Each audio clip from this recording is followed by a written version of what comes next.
কিসের জন্য এইরকম ছোট্ট নাটক করবেন না।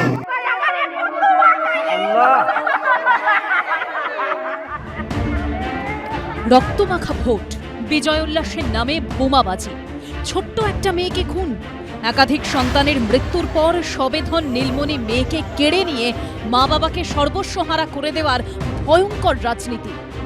এই হলো বোমাবাজির মুহূর্তের সেই ছবি, যা কেড়ে নিয়েছে ছোট্ট তামান্নার প্রাণ। অভিযুক্তরা তৃণমূলের কর্মী সমর্থক বলেই পরিচিত। এই প্রেক্ষাপটে বুধবার অর্থ সাহায্য নিয়ে নিহত বালিকার বাড়িতে হাজির হন ডেবরার তৃণমূল বিধায়ক হুমায়ুন কবির। কিন্তু মেয়ের জীবনের দাম কি টাকা? তৃণমূল বিধায়কের অর্থ সাহায্য শটান প্রত্যাখ্যান করল দরিদ্র পরিবার।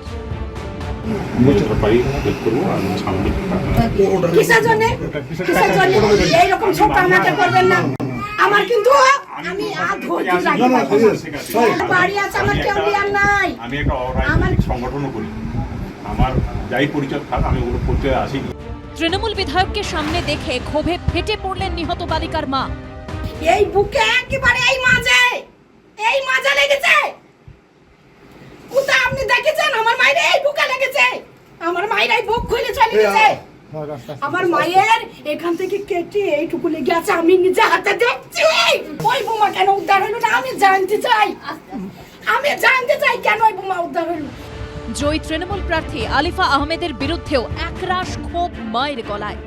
সেই মেয়েটার কোথায় বাড়ি যে ভোটে এবার যার জন্য আমার মা চলে গেল, একবার আসেনি। কি করি ভরসা থাকে, একবার আসেনি।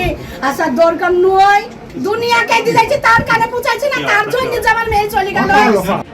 যাকে ঘিরে ছিল জীবন তাকে এভাবে কেড়ে নেওয়া হলো, আর তারপর টাকা? প্রশ্নই ওঠে না, গর্জে উঠছেন মা।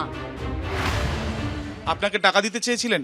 হ্যাঁ, আমার মুখ বন্ধ করার জন্য দিতে এসেছে। আমার মুখ বন্ধ করতে চাই ওনে। আমি জানতে চালাম ওই বোম কেন এখন উদ্ধার হয়নি। ওই বোম ওর অনেক উত্তর না দিয়ে চলে গেল। তৃণমূল বিধায়ক জানিয়েছেন তিনি দলের তরফে নয়, একটি অরাজনৈতিক সংগঠনের তরফে এসেছিলেন। আমি কোনো রাজনৈতিক দলের হয়ে এখানে আসিনি, একদম ব্যক্তিগতভাবে আমার একটা অরাজনৈতিক সংগঠন আছে, তার পক্ষে এসেছি। আমার ব্যক্তিগতভাবে কিছু সাহায্য করতে চেয়েছিলাম, তারা ডিনাই করেছে। যদিও তৃণমূল বিধায়কের সমালোচনা করেছে বিরোধীরা। টাকা আছে, নাও টাকা নাও, ভুলে যাও। মেয়ের শোক টাকায় ফেলা যায় না, টাকা পেলে মেয়েকে ফেরত পাওয়া যায় না। আমি তো মেয়েটির মাকে স্যালুট জানাবো। এই সময় এরকম ভাবে দেওয়া উচিত নয়। উনি এখন বলছেন যে আমি আমার পক্ষ থেকে দিচ্ছি, কি সরকার ওনাকে পাঠিয়েছিল যে ওনাকে ম্যানেজ করার জন্য, সেটা দেখার বিষয়। একটা প্রাণের দাম টাকা দিয়ে হয় না।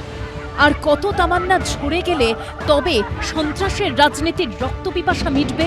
আবির দত্ত ও প্রতোদ সরকারের রিপোর্ট, এবিপি আনন্দ।